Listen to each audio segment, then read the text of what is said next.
ഇപ്പൊ മണിശങ്കർ അയ്യർ പറയുന്നു തന്നെ എന്തിനാണ് പാർട്ടിയിൽ നിന്ന് പുറത്താക്കിയത്, താനൊരു സീനിയർ നേതാവ് പോലും അല്ലാതായി കഴിഞ്ഞിരിക്കുന്നു എന്ന് പറയുന്നു.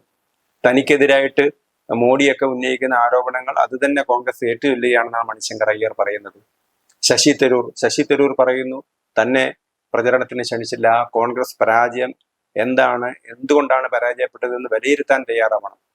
അതേപോലെ തന്നെ നിരവധി നേതാക്കന്മാർ, അത്ര വലിയ പ്രമുഖരല്ലെങ്കിലും പ്രമുഖരായിട്ടുള്ള നേതാക്കന്മാരൊക്കെ തന്നെ പാർട്ടി നേതൃത്വത്തിന് നേരെ പരസ്യമായിട്ട് ഇപ്പോൾ രംഗത്ത് വന്നിരിക്കുക. ഇതൊന്നും മുമ്പ് നമ്മൾ കാണാത്ത ഒരു അവസ്ഥയായിരുന്നു. രാഹുൽ ഗാന്ധി, കാരണം രാഹുൽ ഗാന്ധി കഴിഞ്ഞ 95 തെരഞ്ഞെടുപ്പുകളാണ് രാഹുൽ ഗാന്ധി കോൺഗ്രസ് നയിച്ചത്.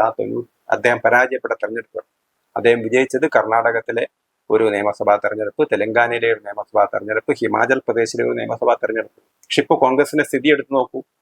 ഇന്ത്യയിലെ പ്രമുഖമായ സംസ്ഥാനങ്ങൾ, ഇന്ത്യയിലെ 130 കോടി ജനങ്ങളാണുള്ളത്. അതിൽ 50 കോടി ജനങ്ങളുള്ള പ്രധാനപ്പെട്ട 4 സംസ്ഥാനങ്ങൾ, ഉത്തർപ്രദേശ്, ബീഹാർ, മഹാരാഷ്ട്ര തുടങ്ങിയ സംസ്ഥാനങ്ങൾ, അവിടെയൊക്കെ കോൺഗ്രസ് ദുർബലമാണ്. ഈ എല്ലാ സംസ്ഥാനങ്ങളും, ഈ 4 സംസ്ഥാനങ്ങളിൽ കൂടി അവർക്ക് 24 സീറ്റേ ഉള്ളൂ എന്നുള്ളതാണ് ഇപ്പോൾ കണക്കുകളൊക്കെ പലരും ഉദ്ധരിക്കുന്നത്.